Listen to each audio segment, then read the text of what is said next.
예, 안녕하세요. 영광검색어입니다. 자, 오늘 굉장히 날씨가 좋죠. 화창한 날씨입니다. 미세먼지도 없고요. 구름, 오랜만에 새파란 이제 구름, 그 다음에 따사로운 햇빛을 맞이하는 이제 봄입니다. 자, 여러분들 영광검색어 잘 듣고 있으신가요? 자, 제이님과 여론님 일주일 동안 어떻게 지내셨나요? 잘 답변 잘 못하시네요. 너무 별일이 없었어서. 왜 별일이 없어요? 저희 어제 술 마셨잖아요. 지친 몸을 이끌고 와서 지금 녹음을 하고 있습니다. 아까 저희도 이제 그 녹음 전에 좀 얘기했었죠. 오늘 너무 날씨가 좋아가지고요. 맞아요. 어딘가 이제 놀러 가고 싶은 날씨예요. 저희 이제 어제 음주감으로 조금 지쳐 있어요. 힘들게 지금 여기 와서 녹음하고 있습니다. 자, 어떻게 여름님 어떻게 지내셨어요? 저 잘 지내긴 했는데 제가 저번 주에 너무 아파가지고 네, 정신이 하나도 없어서 약간 잠수탄 상태로 되게 소멸되어 있었어. 이 세상에 내가 존재하지 않는 것처럼 막 그렇게 존재를 하다가 한 그래도 주말쯤 지나서 갑자기 생기를 되찾아가지고 약간 조증 걸린 사람처럼 또 열심히 나돌아다니고 있었습니다. 예, 요즘에 보니까 되게 아프신 분들이 주변에 많은 것 같아요. 맞죠. 예, 감기나 몸살이나 특히 이제 환절기는 아닌데 이제 봄이 완연한 봄이고요. 봄이기 때문에 좀 좋은 계절을 만끽하셔야 되는데 몸이 나쁘면 잘 못 즐기잖아요. 예, 이 지금 방송을 듣고 있으신 누군가 영광검색어 청취자 여러분들도 좀 몸 건강하시고요. 자, 오늘 첫 번째 코너 저희 영광검색어 코너 한번 시작해 보기로 하겠습니다. 자, 이번 주 코너로 저희가 잡은 소재는요, 캐리돌 뉴스입니다. 캐리돌 뉴스. 예, 혹시 캐리돌 뉴스를 들어보셨는지 모르겠지만 SBS 플러스의 시사예능 프로그램이고요. 2017년 3월 15일부터 매주 수요일 11시에 방영되는 시사 예능 프로그램입니다. SBS 펀이나 SBS CNBC 등에서도 동시 편성되고 있다는데요. 저는 이제 우연히 TV를 보다가 이 캐리돌 뉴스를 좀 봤어요. 어떻게 보셨나요? 저는 시사인에서 정기구독을 제가 돈 주고 하는 건 아니고 옛날에 정기구독을 했었는데 시사인에서 제가 돈이 없어서 이제 정기구독 안 해요 했더니 공짜로 보내주시거든요. 그러니까 그게 구독 기부? 약간 이런 게 있대요. 그래서 아무튼 거기에서 그것 때문에 시사인을 매주 보게 됐는데 거기서 양만호의 캐리돌 만평이라고 원래 이 작가님이 캐리커처 같은 거를 시사인에서 삽입되는 그런 그림들을 그리시는 분인데 언젠가부터 거의 오래된 것 같은데 한 1, 2년 전부터 캐리돌 이걸 만드시더라고요. 그래서 저는 그걸로 봤어요. 시사인에서 맨 처음에 움직이지 않는 걸로. 저도 그렇게 들은 것 같아요. 원래 이제 이 캐리돌 뉴스에 연원이 되는 것은 이제 시사인의 이 만평이었다고 하더라고요. 네. 아마 작가가 뭐 요거를 갖다가 이제 같은 작가 아닌가요? 네, 제가 알기로 이제 그렇게 알고 있거든요. 그래, 어떻게 여름님 어떻게 보셨어요? 저는 캐리돌 방영되는지 전혀 모르고 있었는데 예전에 그 촛불 집회 한창 강화문에 살 때 양한모 작가가 그 안국역, 경복궁역 그 근처에서 박리은 해전, 그래서 박근혜전 이렇게 해서 이 캐리돌, 그러니까 그 인형을 전시하는 그런 기획을 했다고 하더라고요. 그래서 저는 그 기사랑 사진 이런 걸 보고 이런 거 하는 사람도 있구나. 시사인에서 이런 만평을 그리는 것도 있구나 했는데 알고 나서 캐리돌 이 뉴스를 보고 나니까 이게 이 사람이 하는 거구나 이렇게 연장돼서 생각했어요. 저는 처음에 캐리돌이라고 해서 SBS에서 만든 그냥 이름인 줄 알았어요. 이렇게 보니까 캐리돌이라는 게 캐리커처 맞아. 플러스 이제 인형에 해당되는 돌이라는 이제 영어의 합성어이거든요. 그러니까 이런 비슷한 프로그램이 뭐 미국에도 이미 이제 여러 소재 내지는 포맷이 있더라고요. 그래서 캐리돌 해서 굉장히 좀 재기발랄하게 SBS에서 만들었나 보다 했더니 그건 아니더라고요. 저도 만든 줄 알았어요. 근데 좀 재미난 것 같긴 해요. 지금 보시게 되면은 지면으로 나와 있던 거, 잡지 지면에 나와 있던 그 소재를 갖다가 영상으로 좀 가져가서 이런 걸 풍자 프로그램 만들었다는 거 좀 인상적인데요. 주요 코너가 좀 몇 가지가 있어요. 저도 이 코너를 갖다가 일일이 찾아가서 들어가서 봤는데 뭐 거짓말도 찬란하신 헛개비, 뭐 그들이 알고 싶다, 뭐 밤참 뉴스, 여기 등장하시는 두 명의 이제 진행자가 MB와 GH가 등장하세요. 아마 MB는 뭐 여러분들 잘 아시겠죠. 그분 GH 513호에 계신 그분이에요. 그 다음에 사면 퀴즈, 뭐 캐리돌 뉴스 긴급 토론, 뭐 히든 보이스 등입니다. 좀 재미나게 보신 코너들 있어요? 저는 다 봤는데 밤참 뉴스가 전 제일 재밌더라고요. 근데 그게 약간 그 MB라는 캐릭터가 오랫동안 구축되어 있잖아요. 지금 뭐 이렇게 이런 국면에서 등장하는 많은 인물들이 있지만 정말 그 오랫동안 캐릭터를 구축해왔기 때문에 그 캐릭터가 익숙해서 그런지 저는 밤참 뉴스가 제일 재밌더라고요. 그러게요. 우리가 워낙 그 MB 하면 맞아. 여러분 이거 거짓말이 아닌 거 아시죠? 국밥부터 뭐 다 나오더라고요. 맞아. 정말 기본이 길어. 게다가 이제 워낙 그 MB의 목소리가 특이해서. 특이하기도 하고요. 성대모사를 워낙 많이 특히 배칠수 씨가 진짜 너무 잘하세요. 너무 잘하세요. 뭐 GH는 조금 단맛 있는 것 같지는 않더라고요. 갑자기 사투리 여기 나오시던데? GH 역할을 맡으신 성우분은 좀 분발하셔야 될 것 같아요. 어떻게 뭐 제이님은 또 다른 코너 뭐 기억나는 거 있으세요? 저는 헛개비? 헛개비. 저는 그냥 단순하게 그냥 뭐 뉴스처럼 보여주는 그런 것보다 방송 다른 기존에 있는 방송이랑 합쳐진 게 되게 웃기더라고요. 그러게요. 그 거짓말도 찬란하신 헛개비. 그러니까 도깨비를 패러디한 건데. 그리고 또 공유는 등장하잖아요. 맞아. 그게 재밌는 것 같아요. 거기도 GH가 참 누구로 등장하나요? 지근탁 역할로 등장하나요? 또 뭐 김은숙 작가를 워낙 좋아하시니까. 맞아. 그럴 것 같아요. 드라마 많이 하시니까 좋아하시니까. 굉장히 좋아하실 것 같은데 본인이 등장해가지고 맞아. 도깨비에 맞아. 상대 역할로 나와있다고 생각하시면 안타깝네요.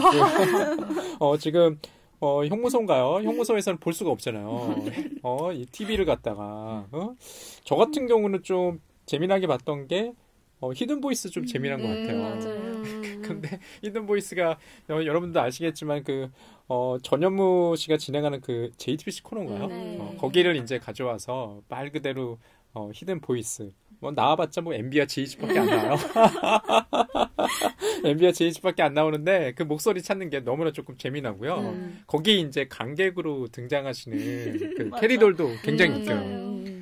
여기 이제 정치인뿐만 아니라 좀 사회적으로 좀 이슈가 될 만한 인물들이 다 등장하더라고요. 그래서 그런 거 보는 좀 재미가 있었던 것 같고요. 자, 한 가지 좀 질문 좀 드려보고 싶어요. 지금 캐리돌 뉴스 같은 정치 풍자 프로그램 지금 이 시기에 이제 좀 등장을 했습니다. 그러니까 3월 달에 시작을 했으니까 얼마 안 됐죠. 벌써 3월 달, 4월 달, 2달 정도 됐는데요. 왜 등장했을까요? 이런 질문 좀 드려보고 싶어요. 아마 이 프로그램을 좀 듣고 있으신 청취자분들도 좀 생각해 보셨으면 좋을 것 같아요. 가령 예를 들어가지고 지난번 대선 때도 뭐 MB와 GH로 바뀌기 이전에 우리 한창 그 낙곰수 팟캐스트 많이 이제 인기였었거든요. 지금도 좀 비슷하게 이런 뭐 캐리돌 뉴스 뭐 기존에도 뭐 여러 시사 이런 프로그램 있죠. 뭐 썰전이라든지 뭐 이런 것들이 있었지만 요게 약간 간절기처럼 불쑥 등장한 것 같아요. 그래서 왜 등장했을까부터 조금 얘기를 좀 해보고 싶어요. 근데 이게 정치라는 문제 자체가 인물들이 되게 많이 나오잖아요. 그 이름도 뭐 특이한 사람들도 아니고 연예인도 아니니까 되게 한 번 놓치면 저는 못 돌아오겠더라고요. 근데 그거를 조금 정리해주는 게 정치 예능?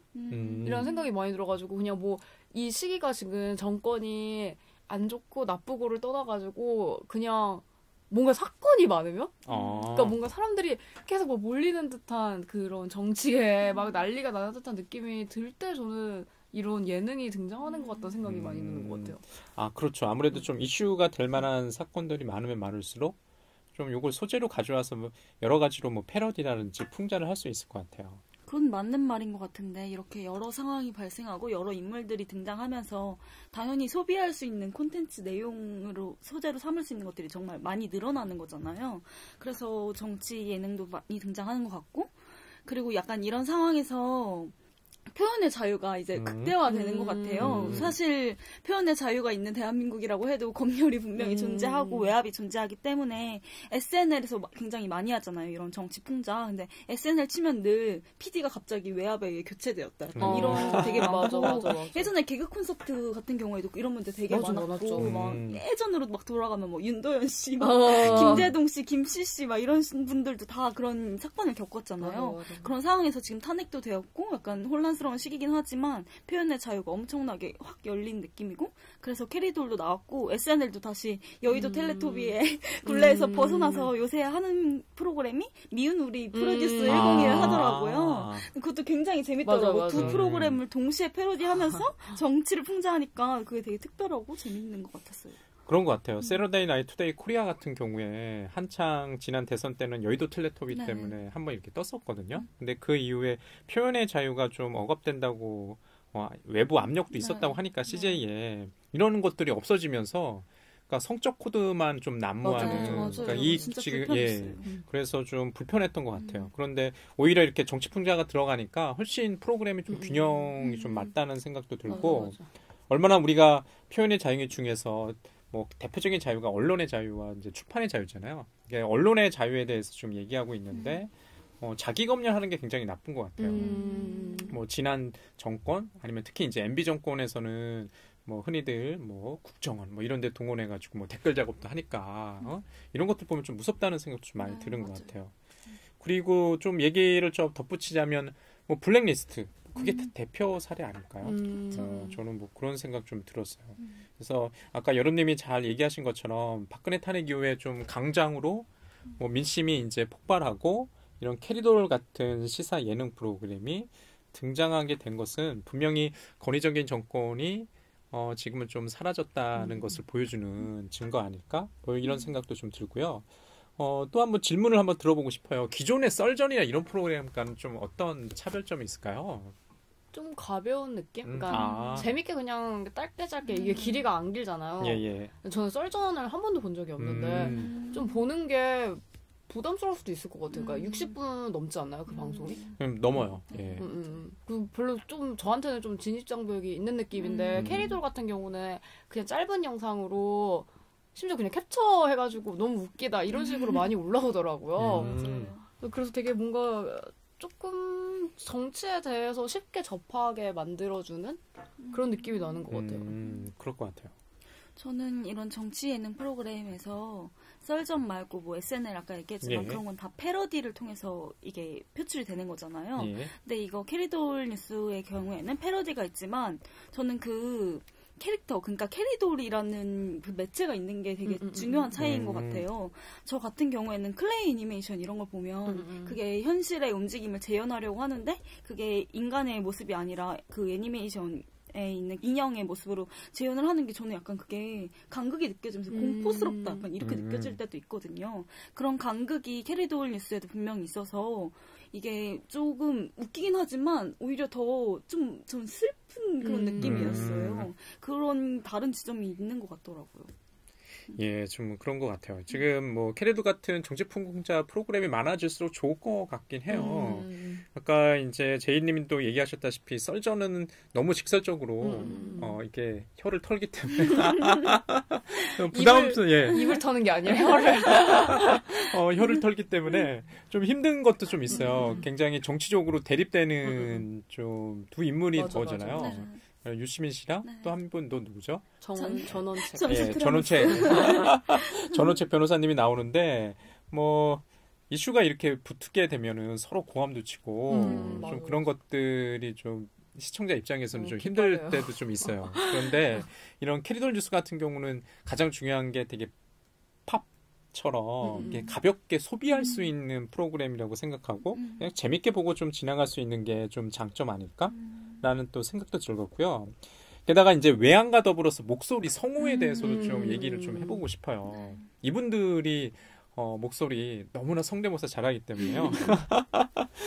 현실 세계에서의 어떤 정치인을 많이 이제 떠올리게 되는 것 같아요. 여기 이제 제가 보니까 성우로 출연하시는 분이 뭐 김일, 뭐 최정호 씨, 뭐 배칠수 씨, 전영미 씨, 전성호 씨, 뭐 안윤상 씨.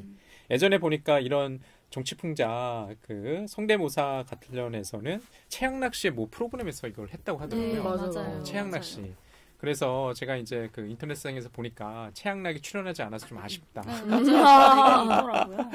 그런 얘기가 좀 있더라고요. 그러니까 최양락 씨 요즘에 뭐 하시는지 잘 모르겠지만 TV에 잘 출연하지 않으시잖아요. 게다가 뭐 뉴스에도 잘 안 나오셔가지고 라디오에서도 좀 아쉽다는 생각도 들어요. 갑자기 생각난 건데 저 어렸을 때는 그러니까 90년대 문민정부 예. 노무현 정부 그러니까 그 좀 진보적인 정권일 때는 그런 대통령을 그냥 대통령이 지금 하고 있는데도 불구하고 그 대통령을 맞아요. 패러디하는 경우가 되게 네. 많았던 기억이 있거든요. 그러니까 그런 네. 개그도 많았고 맞아요. 김영삼 씨 막 시리즈도 있지 않았나요? 약간 그런 식으로 그런 게 되게 많은데 이명박 박근혜 정부 맞아요. 이후로 그런 게 딱 끊겼잖아요. 음. 확실히 달라지는 것 같아요. 그러니까 좀 분위기가 이제는 아직은 모르지만 어떻게 될지 좀 분위기를 완화시키는 과정 중에 이 캐릭터들이 탄생한 것 같다는 생각이 들기도 해요. 적절한 지적이신 것 같아요. 그러니까 이 분위기라는 게 굉장히 중요한데 누가 그 말하지 않아도 이렇게 자유롭게 말할 수 있는 어떤 환경이나 이런 조성이 중요한 것 같거든요. 그러니까 우리도 보통 뭐 어떤 강의나 뭐 세미나를 할 때 항상 주장하지만 일방향으로 이렇게 마주보는 것보다는 이렇게 원탁을 둘러가지고 쭉 둘러서 보는 게 얼마나 분위기를 갖다가 만드는지 경험하신 분들은 좀 알 것 같아요. 가령 예를 들어서 이제 뭐 저희가 이제 녹음하기 이제 전날에 대선 토론회가 있었는데요. JTBC에서는 좀 되게 독특하게 원탁 토론. 그것도 굉장히 좀 좋아 보이더라고요.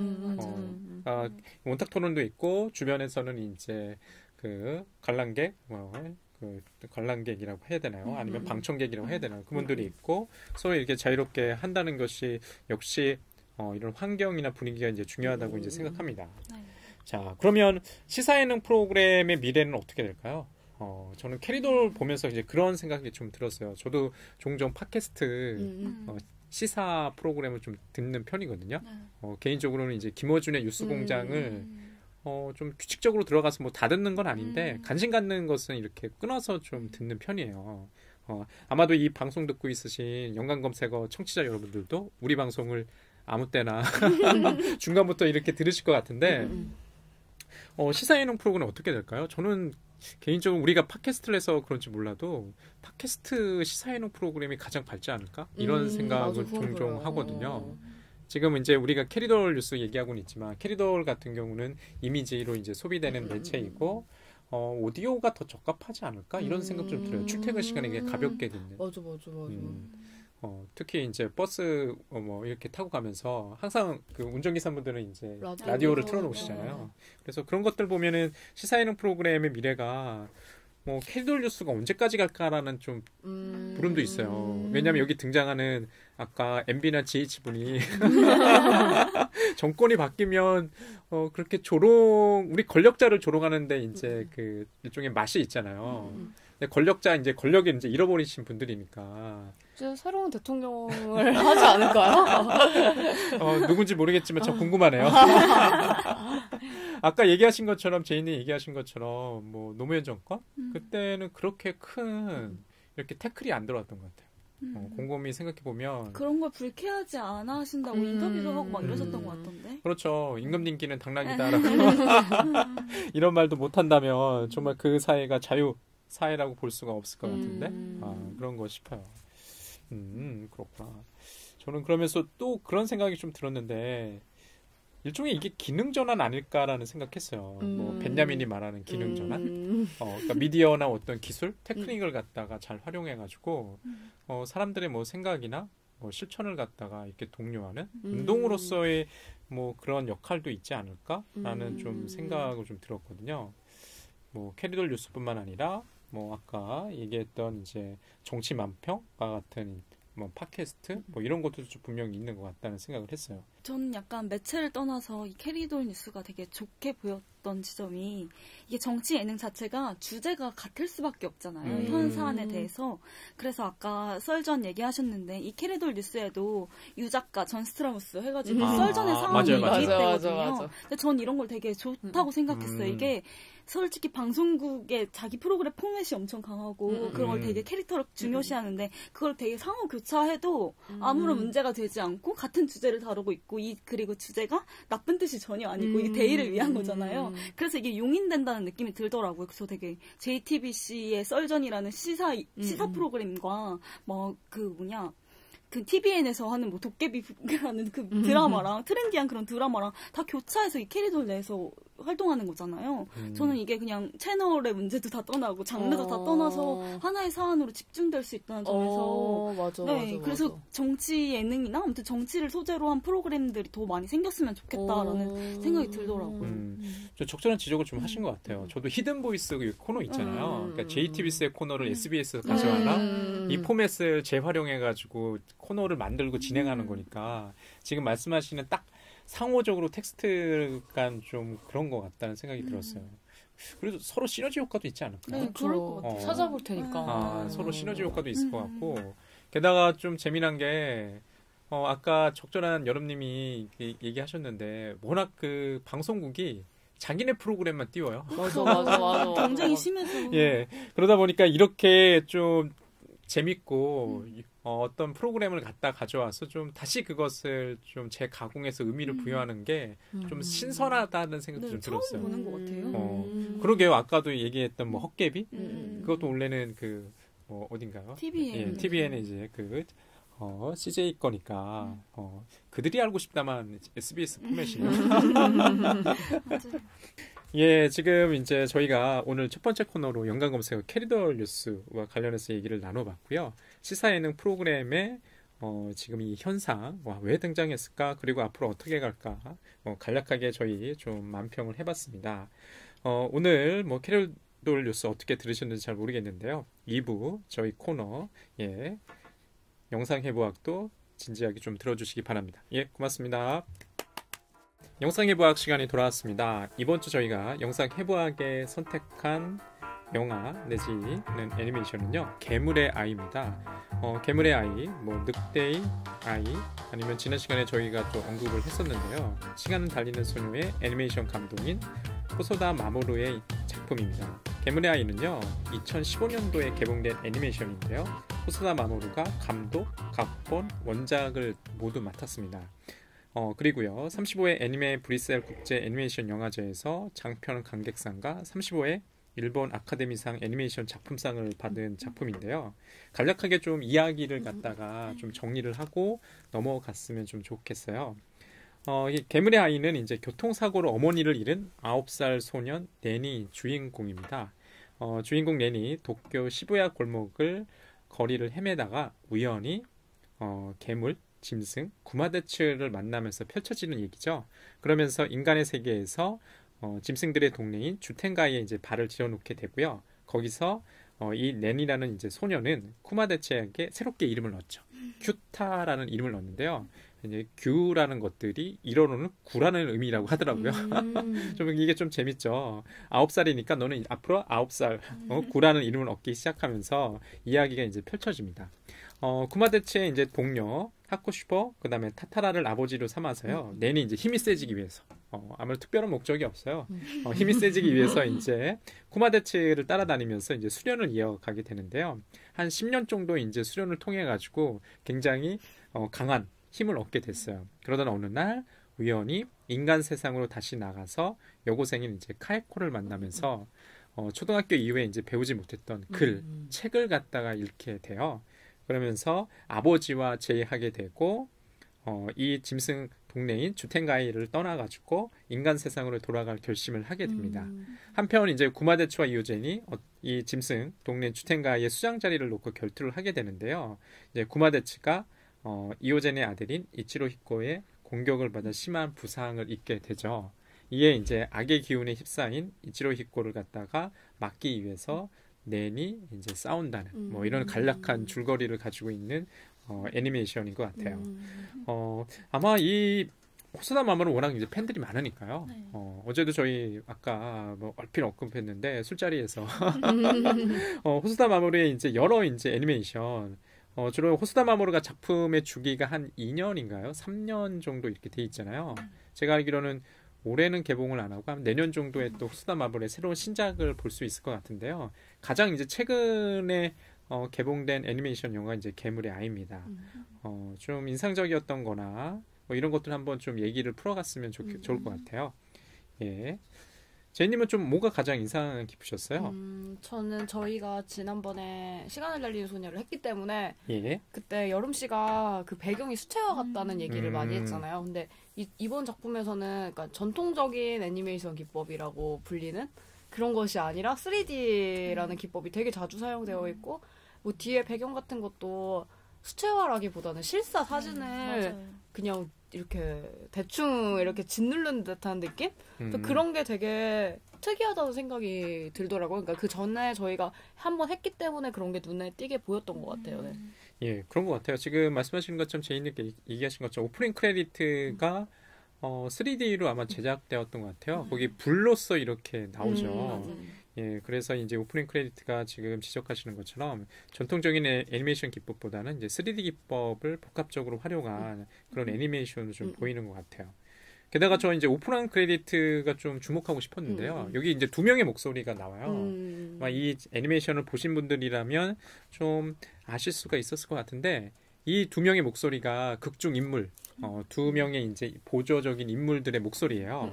그게 누구냐면 이제 구마대치의 동료인 하쿠슈버와 이제 타타라의 목소리거든요. 근데 이들의 목소리가 마치 이야기를 갖다가 앞으로 들려줄 테니 너희 잘 들어봐 이런 식이에요. 전래동화 들려주는 할머니의 이제 목소리처럼. 그리고 이제 이야기가 끝나고 말미에 영화 말미에 또 이 두 목소리가 또 나옵니다.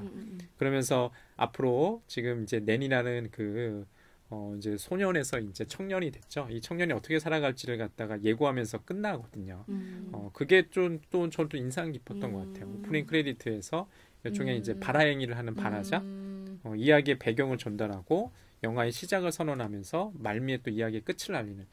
굉장히 그렇게 보면은 좀 흥미로웠던 것 같아요. 그런 지점이 형식적으로. 예. 저는 그런 발화행위 나레이션이 이 영화를 되게 교훈극으로 만드는 느낌이었어요. 근데 이게 애니메이션이기 때문에 물론 성인을 대상으로 하기도 하지만 어린 아이들이 더 많이 보잖아요. 그래서 저도 당연히 그런 구구절절한 설명이 필요하긴 했지만 아이들이 정말 이걸 받아들이기 쉽겠다라는 생각도 들고 이 영화가 정말 약간 성장 드라마구나 라는 생각이 들더라고요. 이 영화가 약간 전 부성애에 대한 얘기보다는 성장 드라마가 아닐까라는 생각을 많이 했던 것 같아요. 그런 것 같아요. 저도 그런 생각했거든요. 이게 과연 아버지의 부재에 대한 얘기인가? 라는 질문을 좀 던져보고 싶어요. 이게 과연 아버지의 부재? 뭐 아버지의 부성에 대한 건가? 특히 이제 여기 등장하는 누군가요? 그러니까 쿠마츠츠. 네, 맞아요. 내내 스승으로 나오는 쿠마데츠. 스승 같지 않은 스승. 그리고 도와주는 거를 그리고 저희가 못 보죠. 그렇죠. 그러니까 스스로 배우잖아요. 내니 수련을 스스로 하고 따라하기만 하는데 물론 이제 그 모범으로서 되는 이제 멘토 역할을 갖다가 쿠마데츠가 알게 모르게 겉으로는 굉장히 무심한 척하고 엄격한 척하지만 속은 굉장히 신경을 많이 쓰고 뭐 따뜻한 짐승으로 나오잖아요. 곰 캐릭터.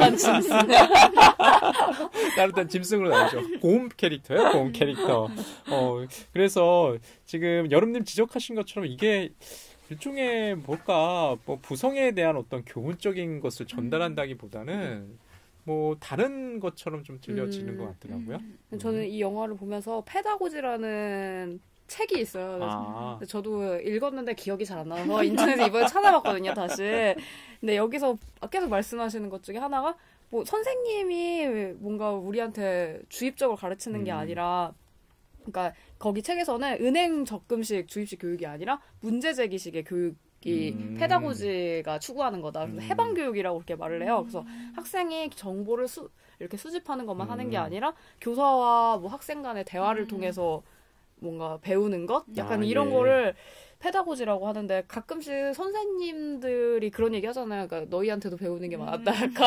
약간 이런 느낌에 딱 걸맞는 영화라는 생각이 많이 들었던 것 같아요. 저도. 그런 뭐 한자 성어도 있잖아요. 교학상장이고 가르치면서 배우면서 서로 성장한다고. 지금 말씀하시는 페다고지라는 게 문제를 뭐 이렇게 제기하는, 뭐 알려주는. 그러니까 학생이 스스로 이제 문제를 인식하고 네가 해답은 네가 찾아. 뭐 이런 것들이죠. 그러니까 주입식 교육과는 좀 많이 다른 것 같아요. 그런 면에서 지금 이 애니메이션 괴물의 아이가 독특하게 부성의 애니메이션으로 이렇게 규정 짓기보다는 좀 다르게 규정 지을 수도 있을 것 같긴 하네요. 근데 막 쿠마테츠한테 큐타가 직접 배우는 게 없고 큐타 혼자 이렇게 배운다라고 했잖아요. 근데 반면에 다른 스승이 등장하잖아요. 카이코가 여성 캐릭터인 카이코가 맞아. 다른 스승인 거잖아요. 근데 여기서는 막 책을 직접 주고 막 공부해 막 대학에 들어가야 돼 이렇게 직접적으로 이렇게 조언을 하고 하잖아요. 이게 쿠마테츠랑 카이코랑 되게 대비되는데 그 사이에서 렌? 큐타가 어떻게 균형을 맞추면서 또 자기 혼자 성장해나가 맞아. 그런 얘기인 것 같아요. 되게 단단한 친구예요. 저는 그 생각을 너무 많이 했었어요. 그러니까 이게 약간 그런 생각도 들더라고요. 그러니까 엄마 아빠의 사랑을 받아야지만 그런다고 생각을 하는데 생각보다 엄마 아빠 없이도 혼자 스스로가 이렇게 잘 성장할 수 있어. 그런 가능성을 이렇게 주는 맞아요. 그런 것 같아요. 그러니까 카이코라는 이제 그 소녀 고등학생으로 나오잖아요. 뭐 여기 넨 큐타의 뭐 여자친구라고 봐도 무방하겠죠. 뭐 사귀지는 않지만 사귀는 것 같은 분위기를 많이 내는 우리 꼭 검정고시 봐서 대학 가자고 꼬시고 있는 카이코인데 좀 카이코를 보면서 그 여기 큐타 렌의 부재한 어머니를 좀 생각을 했거든요. 그러니까 이 지금 애니메이션을 보시면 알겠지만 어머니가 갑자기 돌아가셔요. 그런데 아버지와는 이혼한 사이죠. 아버지와 연락이 안 되고 어머니는 갑작스럽게 교통사고로 돌아가셨으니까 첫 장면은 아니지만 그 이야기의 이제 초반부에 보시게 되면은 친척들이 와가지고 집 정리를 하는 그런 애니메이션 시퀀스들이 있어요. 근데 거기서 보면은 어머니의 이제 사진을 비춰주는 장면도 있고 이 애니메이션 중간중간에 그 어머니의 판타지처럼 나오는 것들이 있거든요. 이미지도 나오고 목소리도 나오고. 근데 그 어머니의 역할을 저는 카이코도 담당하지 않나라는 생각을 했어요. 맞아.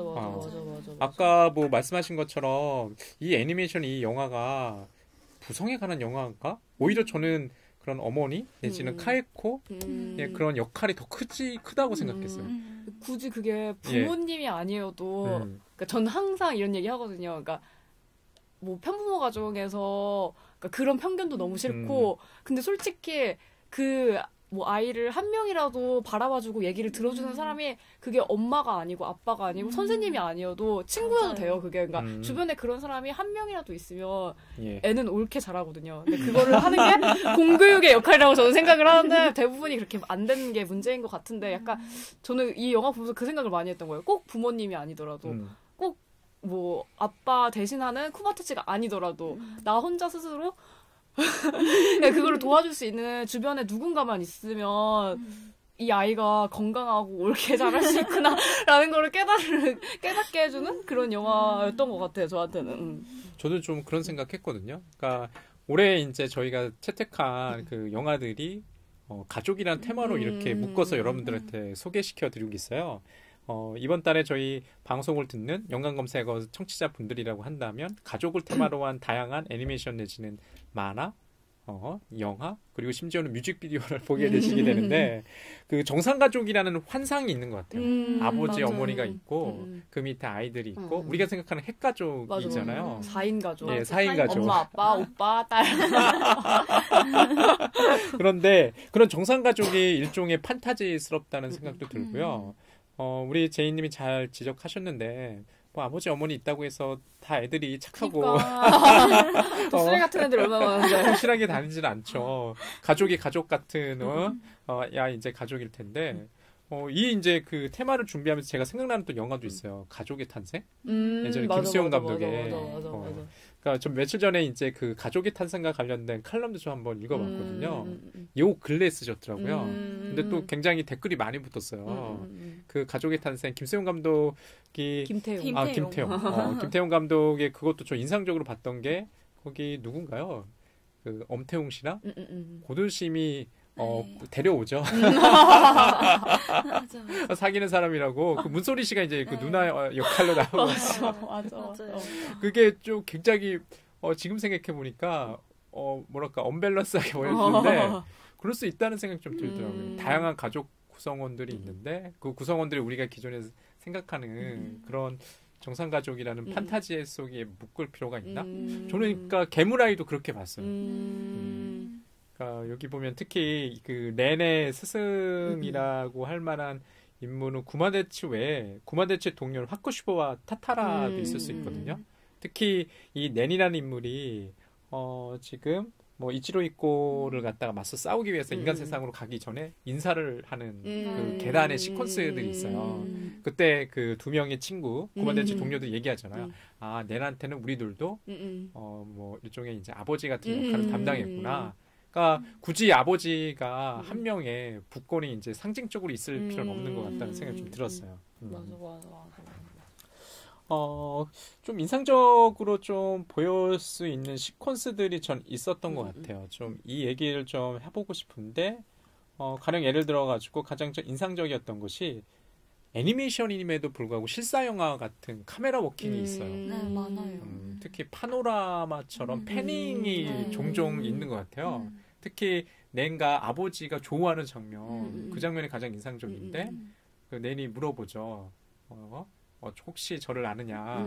10년 만에 그 아이를 만났으니까 아버지가 잘 모르는데 그 순간 그 애들 두 명이 뛰어가요, 옆으로. 그걸 딱 보는 순간, 아, 낸이라는 거 자기의 이제 아이였던 낸이라는 것을 알고, 그 아버지를 비췄던 그 카메라 워킹이 왼쪽으로 싹 가면서 낸을 비추고, 둘을 동시에 잡는 이런 시퀀스들이 있거든요. 저는 좀 그게 굉장히 애니메이션인데 실사 영화 같은 느낌을 주는 거 아닌가? 이런 생각을 좀 했어요. 다른 분들은 좀 어떠세요? 저는 그 실사 영화 같았던 지점이 그 렌이 시부야에서 주텐가이로 들어갈 때 그 골목길을 어두운 골목길을 막 따라가잖아요. 작은 빛을 따라서 막 이렇게 가는데 그때 보통 애니메이션은 그 인물의 뒤를 따라서 그냥 이렇게 쭉 이렇게 간다는 느낌이 있으면 이건 되게 진짜 카메라가 같이 동시에 뛰고 있는 것처럼 그 좁은 골목길에 확 빨려 들어간다는 그런 느낌이 있더라고요. 그래서 렌이 갑자기 휙 돌아서 다른 골목으로 꺾어 들어갈 때 카메라도 그렇게 운동하고 반응하고 있다는 그런 느낌이 들어서 그 장면이 전 되게 실사 영화 같다 이런 생각 많이 했고 아까 뭐 3D 기법 이렇게 얘기하셨는데 그래서 저는 이 영화가 되게 호소다 마모로 같지 않고 신마이 마코토 같다는 생각 되게 많이 했어요. 그래서 약간 호소다 마모루가 신마이 마코토의 인기에 편승하여 이것이 대세가 되었나? 약간 이런 기법이 이런 생각도 들고 아무튼 그랬던 것 같아요. 제이님은 뭐 인상적이었던 뭐 장면이나 이런 것들이 있었나요? 저는 뭐 카메라적인 기법은 아닌데 그 쿠마테츠가 사부가 이제 수장인 사부가 이제 신돼가지고 그걸 찾아가잖아요. 이 여러 신들을. 근데 그 신들이 포식자 동물이 아니라는 거. 그게 너무 특이하더라고요. 그러니까 처음에 등장했을 때도 그 수장인 사람이 토끼였는데 그 싸우는 그 둘은 멧돼지와 곰이었잖아요. 맞아요. 근데 이들이 어떻게 제자지? 저 사람의? 저 혼자서 그렇게 생각을 했는데 이제 신을 찾아갔는데도 그 신들이 다 막 약한 동물인 거예요. 토끼, 막 고양이, 어떤 사람은 심지어 그건 동물인가? 나무 같은 그것도 있고 약간 이런 식으로 그게 되게 특이하다는 생각이 들어가지고 생각나는 다른 애니메이션이 주토피아가 생각이 나더라고요. 그러니까 거기서는 자기가 토끼인 게 너무 싫어가지고 나는 토끼여도 경찰을 할 거야. 약간 이러잖아. 그러니까 좀 생각하는 게 다른 것 같아요. 이런 게 동서양이 좀. 그러니까 저는 이 만화를 보면서 굉장히 일본적이라고 생각했어요. 맞아. 일종의 애니미즘이잖아요. 맞아, 동물한테 맞아. 모든 정령들이 있고 그리고 그들이 가지고 있는 능력도 뭔가 힘이 세고 이런 게 아니라 정신력 막 이런 거잖아. 그래서 이렇게 보면서 일본 애니메이션은 맞네 라는 생각을 맞아. 하면서 좀 봤거든요. 맞아. 좀 그런 지점이 이게 누가 만들었는지 잘 감독 몰랐어도 좀 알았을 것 같아요. 이런 분위기를 보니까 이게 꼭 누구의 호소다 마모루 풍이야 이런 거라도 이게 일본적인 색깔이 있구나 이런 것도 좀 아실 수 있었을 것 같아요. 그리고 괴물들도 싸울 때 뭐 초능력을 쓰고 싸우고 막 뭐라고 해야지 폭력적으로 싸우지가 않잖아요. 그러니까 싸우지 하는데 아무도 칼을 막 못 쓰잖아요. 근데 제일 나쁜 건 인간이잖아요. 역력 써 막. 현실 세계에서는 평범한 사람인데 그 세계에서는 막 역력 쓰고 약간 이게 되게 뭐지? 인간의 지구에서 사라져야 될 사람은 제일 먼저 사라져야 될 사람은 사람이다. 약간 이 말을 내포하는 건가? 약간 이런 생각이 들기도 하고. 그렇구나. 그 다음에 저희 또 생각나는 게 아까 CCTV 시퀀스 말씀하셨는데 저도 좀 동의해요. 이게 시선의 문제 있어가지고요. 애니메이션에서 그런 효과를 본 것 같지 않아요. 아까도 이제 말씀하셨는데 CCTV의 카메라의 시선이거든요. 그러니까 누군가 계속 그 낸을 갖다가 이제 보고 있어요. 여러 장면에서. 근데 그런 장면들이 만화 속에서 여러 번 등장하긴 해요. 특히 이제 시부야 거리를 갖다 헤맬 때. 그것들이 이렇게 잘 그렇게 묘사가 된 거 아닌가라는 생각도 좀 들었고요. 저 인상적인 장면은 또 불꽃놀이 할 때 마지막에 마치 이제 카메라를 갖다가 위에서 아래로 이동하는 이제 틸트라고 하죠. 그런 것들도 좀 인상적이었던 것 같아요. 근데 어디서 이제 얘기 들어보니까 호소다 마모루가 반드시 카메라 워킹을 생각하고 찍은 것 같진 않더라고요. 저희 이제 좀 지인 어제 좀 그런 얘기 좀 했었잖아요. 실제로 뭐 GV 이동진 씨랑 호소다 마모루가 진행했던 곳을 갔던 분들이 뭐 이런 질문이 나왔는데 호소다 마모루가 글쎄요 본인은 그렇게 큰 의도 내지는 생각을 가지고 카메라 워킹을 갖다가 흉내낸 건 아닌데 자연스럽게 그런 게 몸에 녹아서 나오나 봐요. 이 장면에서는 이런 뭐랄까 애니메이션 효과를 통해서 본다면 더욱더 좋지 않을까라는 생각. 저는 그래서 그 장면 아까 아버지와 낸이 이제 조우하는 장면 가장 인상적이고 이 지금 괴물의 아이를 갖다가 끝나고 이게 이미지를 한번 떠올려보라고 한다면 그 만남 이제 실제로 아버지를 갖다 10년 만에 조우하는 장면이 좀 좋았던 것 같아요.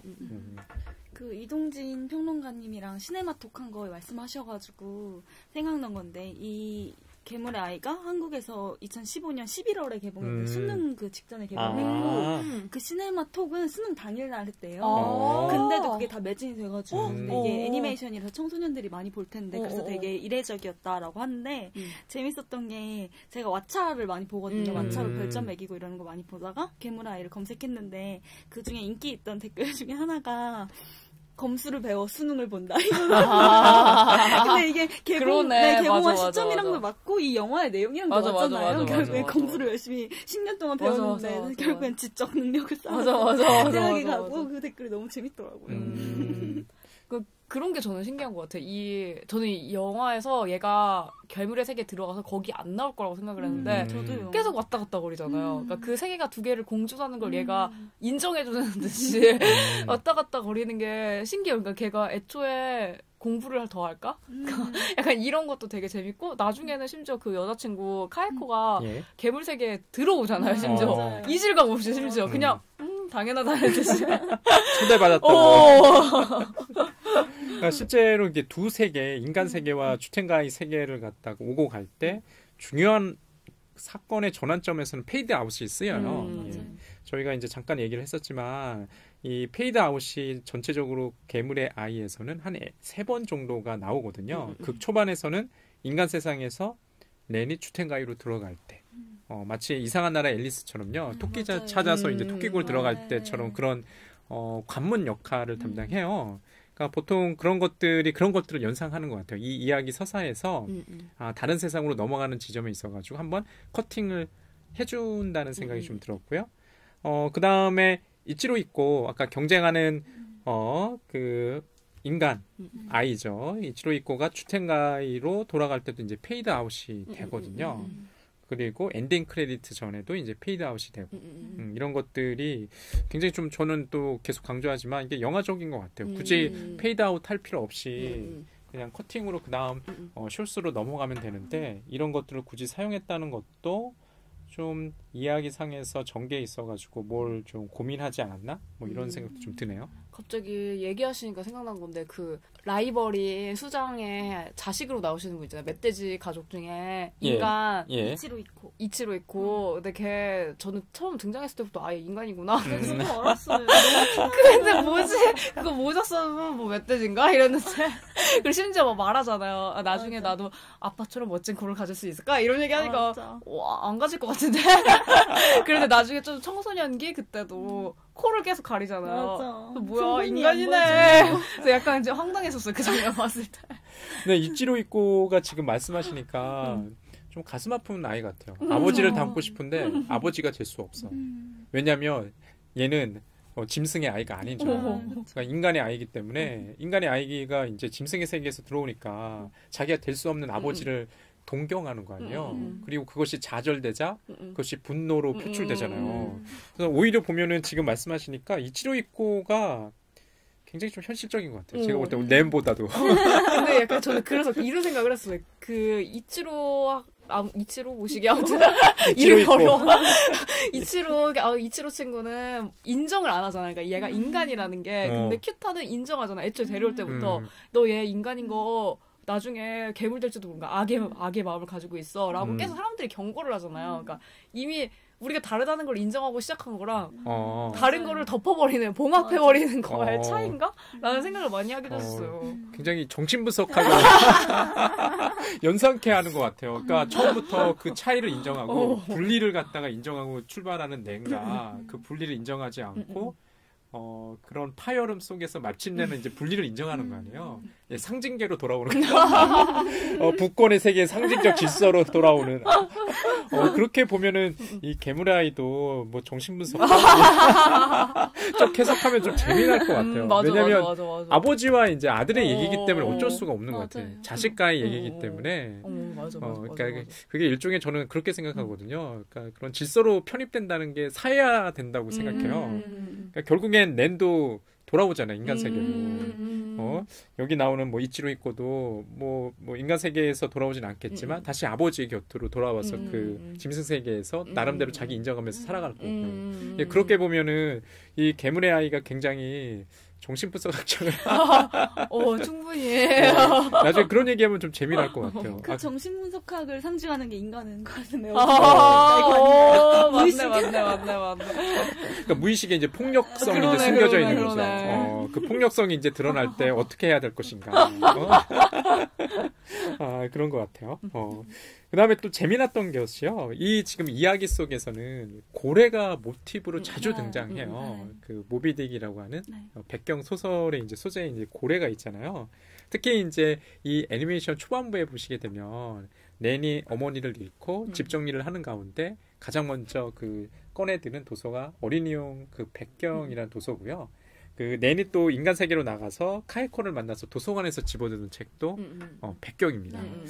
유독 이제 고래가 진짜 많이 나와요. 그리고 마지막에 이치로 이코가 그 사악한 마음을 품고서 난동을 부릴 때 고래를 갖다가 환상처럼 등장시켜서 싸우잖아요. 그것도 굉장히 좀 특이한 것 같아요. 왜 고래일까요?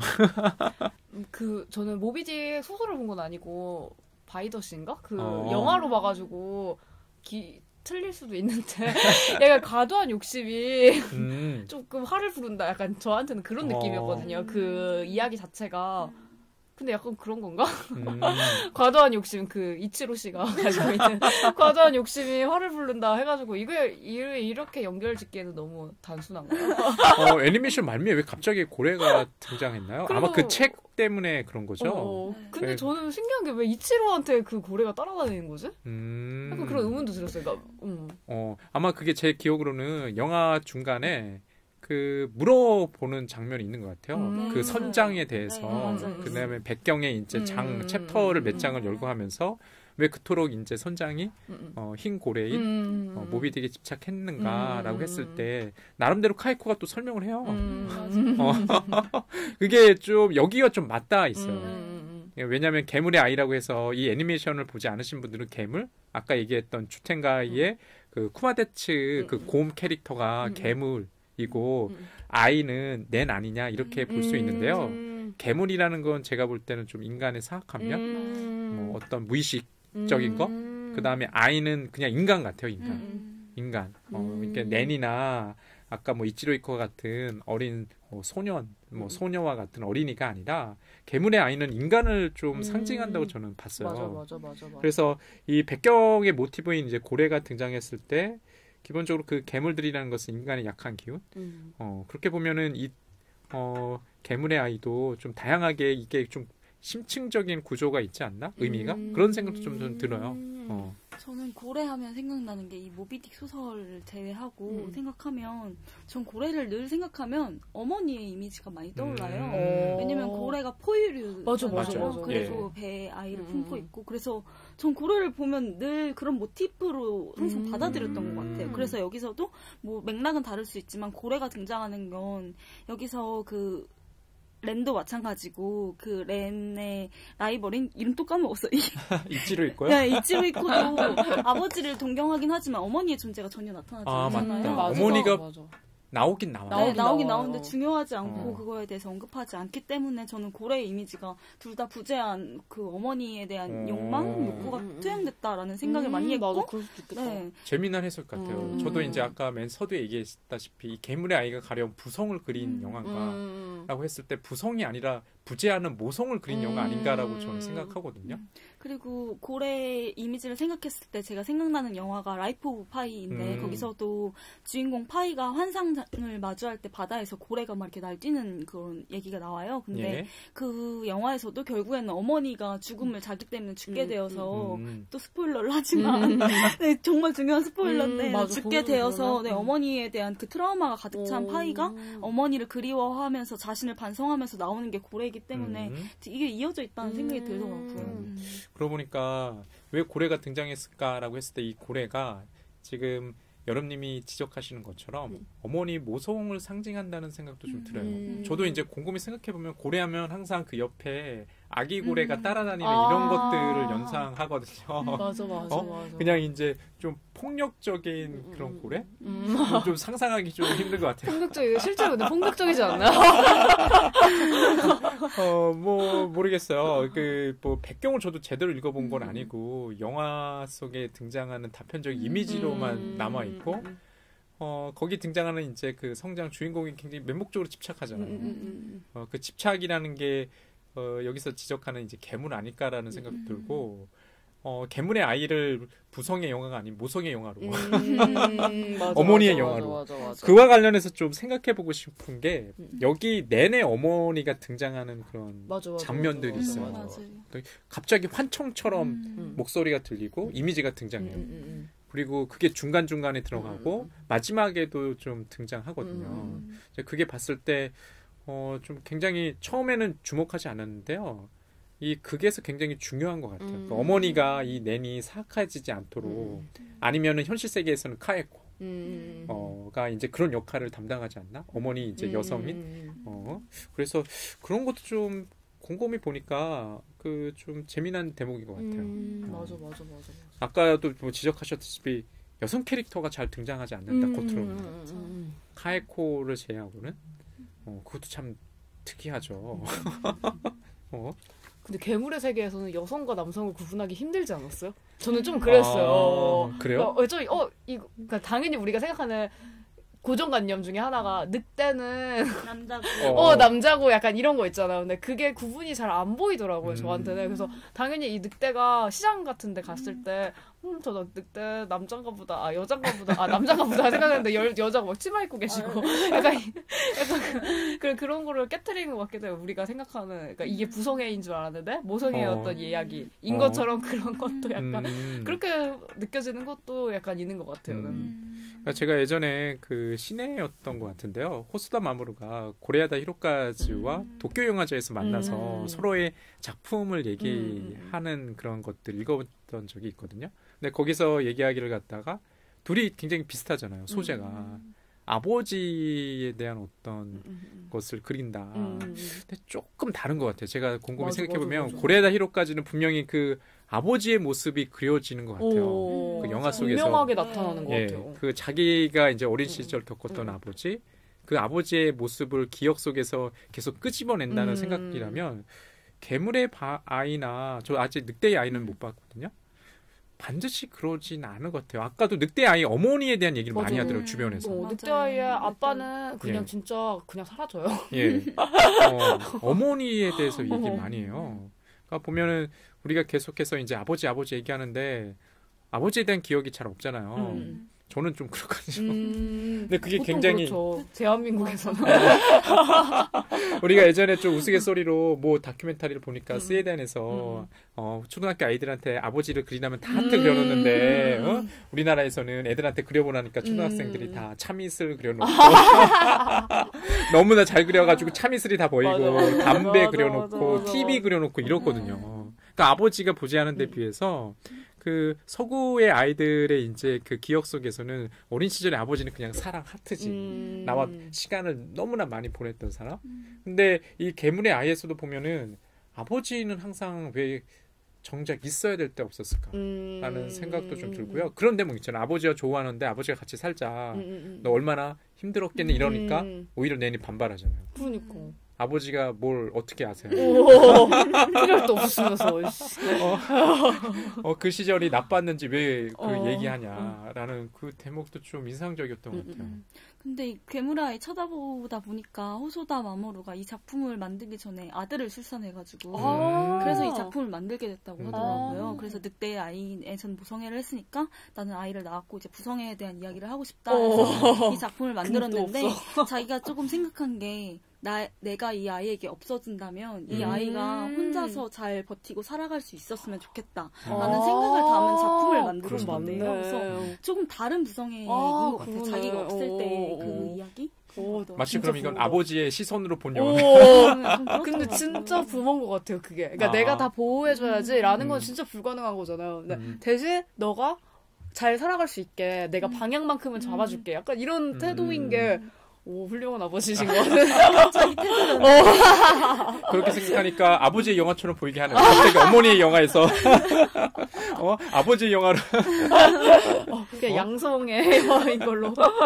그래서 많은 사람들이 또 궁금해하는 게 있더라고요. 이 영화에서 등장하는 캐릭터 치코 있잖아요. 맞아. 치코의 정체가 전혀 밝혀지지 않잖아요. 그래서 GV 시간에 누가 물어봤대요. 귀여워. 네, 치코는 도대체 뭘 상징하는 거냐 할 때 난 그걸 관객의 몫으로 남겨두고 싶다 뭐 이렇게 말씀하셔서 다른 분이 그러면 치코가 늘 옆에 있으니까 그게 어머니라고 생각해도 되는 거냐 그렇게 생각할 수도 있겠다 뭐 이렇게 이야기하셨다고 하더라고요. 그럴 수 있겠다. 근데 그 치코 역할이 되게 중요한 게 맞아요.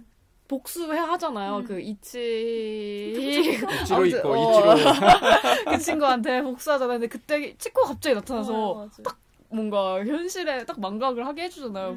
그래서 되게 행운한 것 같아요. 레는 되게 그러니까 주변에 그렇게 지켜주는 사람도 많고. 그 캐릭터가 치코군요. 저 몰랐어요 이름도. 그리고 처음에 치코를 만나게 될 때도 그 렌이 도망쳐서 나와서 음식을 먹는데 훔친 것 같은 그런 느낌인데 그 음식을 먹으려고 하다가 나눠주잖아요. 그것도 약간 악한 감정이 막 이렇게 가득 차 있다가 조금 선한 감정이 나오게 되는 계기인 것 같아서 되게 중요한 역할 같더라고요. 그런 것 같아요. 중요하게 어떤 인간성을 북돋는 인물. 어머니의 빙이 됐다고 봐도 될 것 같은데요. 그렇군요. 그다음에 저는 이 좀 호소다 마모루의 괴물아이 보면서도 음악도 굉장히 좋았던 것 같아요. 특히 이제 사운드가요. 이야기의 이미지를 통합하는 그런 효과가 있는 것 같아요. 가장 인상적이었던 것이 낸이 거리에서 거리를 헤매다가 이제 구석에서 이제 고개를 푹 숙이고 그렇게 뭐 자고 있는데 쿠마다치가 이제 점점점 그 거리 한쪽에서 다가오잖아요. 그 시퀀스에서 실로폰 소리가 이제 조금씩 커져요. 극적 긴장감을 계속 이제 불러온다는 그 생각이 들어가지고 이 사운드 특히 이 음악이 좋았던 것 같아요. 여기서 마지막에는 뭐 주제가는 뭐 칠드럴이 부르나요? 칠드럴인가? 모르겠어.